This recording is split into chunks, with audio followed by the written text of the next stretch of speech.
El miedo a la libertad, sección 6. Esta es una obra del maestro Erich Fromm. Capítulo 3. La libertad en la época de la Reforma. 1. La sociedad medieval y el Renacimiento. La imagen de la Edad Media ha sido deformada en dos maneras distintas. El racionalismo la ha considerado sobre todo como un periodo de oscurantismo. Ha señalado la falta general de libertad personal, el despojo de la gran masa de población por parte de una pequeña minoría y el predominio de la superstición y la ignorancia, así como de una estrechez mental que hacía del campesino de los aledaños de la ciudad, para no hablar de las personas originarias de otros países, un extranjero sospechoso y peligroso a los ojos del habitante urbano. Por otro lado, la Edad Media ha sido idealizada, sobre todo por los filósofos reaccionarios y en ciertos casos también por algunos críticos progresistas del capitalismo. Se ha señalado el sentido de la solidaridad, la subordinación de las necesidades económicas a las humanas, el carácter directo y concreto de las relaciones entre los hombres, el principio supranacional de la Iglesia Católica y el sentimiento de seguridad característico del hombre medieval. Ambas imágenes son correctas. Lo que las hace erróneas es el considerar tan solo una de ellas cerrando los ojos ante la otra. Lo que caracteriza a la sociedad medieval, en contraste con la moderna, es la ausencia de libertad individual. Todos, durante el periodo más primitivo, se hallaban encadenados a una determinada función dentro del orden social. Un hombre tenía pocas probabilidades de trasladarse socialmente de una clase a otra y no menores dificultades tenía para hacerlo desde el punto de vista geográfico, para pasar de una ciudad a otra o de un país a otro. Con pocas excepciones, se veía obligado a permanecer en el lugar de su nacimiento. Frecuentemente no poseía ni la libertad de vestirse como quería, ni de comer lo que le gustaba. El artesano debía vender a un cierto precio y el campesino hacer lo propio, en un determinado lugar, el mercado de la ciudad. Al miembro de una corporación le estaba prohibido revelar todo secreto técnico de producción a cualquiera que no fuera miembro de la misma corporación y estaba obligado a dejar que sus compañeros de gremio participaran de toda compra ventajosa de materia prima. La vida personal, económica y social se hallaba dominada por reglas y obligaciones a las que prácticamente no escapaba esfera alguna de actividad.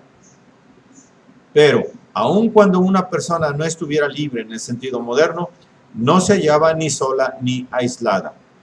Al poseer desde su nacimiento un lugar determinado, inmutable y fuera de toda discusión, dentro del mundo social, el hombre se hallaba arraigado en un todo estructurado. Y de este modo, la vida poseía una significación que no dejaba ni lugar ni necesidad para la duda. Una persona se identificaba con su papel dentro de la sociedad, era campesino, artesano, caballero, y no un individuo a quien le había ocurrido tener esta o aquella ocupación.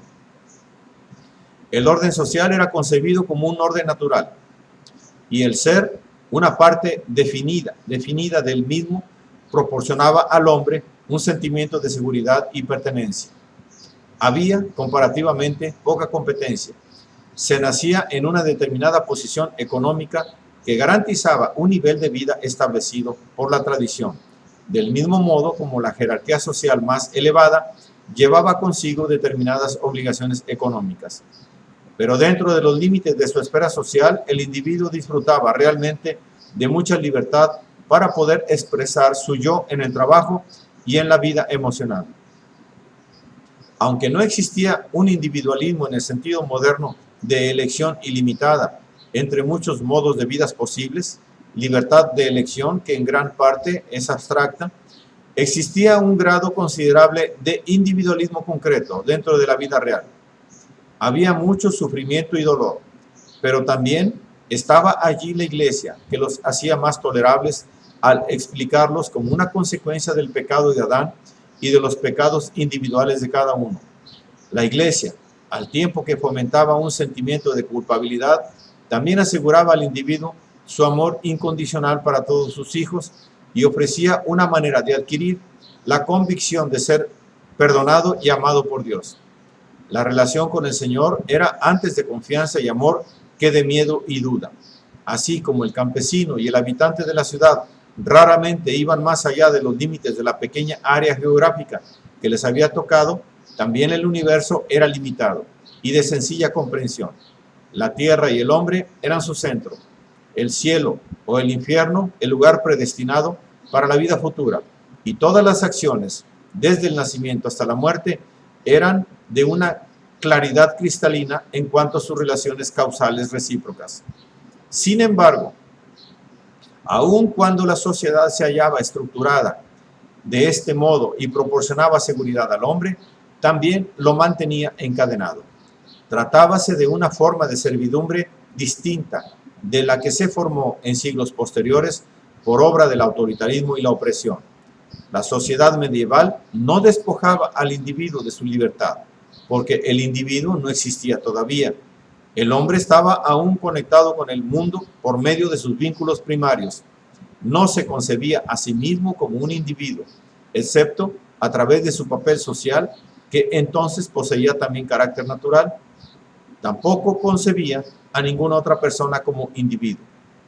El campesino que llegaba a la ciudad era un extranjero, y aún dentro de la ciudad, los miembros de los diferentes grupos sociales se consideraban extranjeros entre sí. No se había desarrollado todavía la conciencia del propio yo individual, del yo ajeno y del mundo como entidades separadas. La falta de autoconciencia del individuo en la sociedad medieval ha encontrado una expresión clásica en la descripción que nos proporciona Jacob Burckhardt. Durante la Edad Media, ambos lados de la conciencia humana, la que se dirige hacia adentro y la que se dirige hacia afuera, yacen en el sueño o semidespiertas bajo un velo común, un velo tejido de fe, ilusión e infantil inclinación, a través del cual el mundo y la historia eran vistos bajo extraños matices. El hombre era consciente de sí mismo tan solo como miembro de una raza, pueblo, partido, familia o corporación, tan solo a través de alguna categoría general. La estructura de la sociedad y la personalidad del hombre cambiaron en el periodo posterior de la Edad Media. La unidad y la centralización de la sociedad medieval se fueron debilitando. Crecieron en importancia el capital, la iniciativa económica individual y la competencia. Se desarrolló una nueva clase adinerada. Podía observarse un individualismo creciente en todas las esferas de la actividad humana: el gusto, la moda, el arte, la filosofía y la teología. Quisiera destacar aquí cómo todo este proceso poseía un significado diferente para el pequeño grupo de los capitalistas ricos y prósperos, por un lado, y por el otro, para las masas campesinas y especialmente para la clase media urbana, para la cual este nuevo desarrollo, si bien significaba hasta cierto punto la posibilidad de riquezas y nuevas perspectivas para la iniciativa individual, esencialmente constituía una amenaza a su manera tradicional de vivir. Es importante grabar desde ahora en nuestra mente tal diferencia, porque las reacciones psicológicas e ideológicas de estos distintos grupos se vieron determinadas por aquella. El nuevo desenvolvimiento social y económico se efectuó en Italia con mayor intensidad y con mayores repercusiones sobre la filosofía, el arte y todo estilo de vida, que en la Europa occidental y central. En Italia, por vez primera, el individuo emergió de la sociedad medieval y rompió las cadenas que le habían otorgado seguridad y que a la vez lo habían limitado. El italiano del Renacimiento llegó a ser, según las palabras de Burckhardt, el primogénito entre los hijos de la Europa moderna, el primer individuo. El hecho de que la sociedad medieval se derrumbara en Italia antes que en la Europa central y occidental se debió a un cierto número de factores económicos y políticos. Entre ellos debe contarse la posición geográfica de Italia y las ventajas comerciales resultantes, en un periodo en que el Mediterráneo era la mayor ruta comercial de Europa, la lucha entre el papado y el imperio, de la cual resultaba la existencia de un gran número de unidades políticas independientes, la cercanía del Oriente, cuya consecuencia fue la introducción en Italia, antes que en otras partes de Europa, de ciertas profesiones que eran importantes para el desarrollo de las industrias, tales como, por ejemplo, la de la seda. A consecuencia de estas y otras condiciones, surgió en Italia una poderosa clase adinerada, cuyos miembros estaban impulsados por el espíritu de iniciativa, el poder y la ambición. La estratificación correspondiente a las clases medievales perdió importancia. Desde el siglo XII en adelante, nobles y burgueses vivieron juntos dentro de los muros de la ciudad. En el intercambio social comenzaron a ignorarse las distinciones de casta. El nacimiento y el origen se volvieron menos importantes que la riqueza. Por otra parte, también entre las masas, la estratificación social tradicional había sido debilitada. En su lugar, hallamos una masa urbana de trabajadores explotados y desprovistos de poder político. Ya en 1231, como lo señala Burckhardt, las medidas políticas de Federico II se dirigían a la completa destrucción del Estado feudal, a la transformación del pueblo en una multitud despojada del deseo y de los medios de resistencia, pero sumamente útil para el fisco. El resultado de esta progresiva destrucción de la estructura social medieval fue la emergencia del individuo en el sentido moderno. Citaremos una vez más a Burckhardt. Fue en Italia donde este velo de ilusión, de fe y de infantil inclinación desapareció primeramente. Llegó a ser posible la discusión y la consideración objetiva del Estado y de todas las cosas de este mundo. Al mismo tiempo, se afirmó el lado subjetivo con un vigor análogo.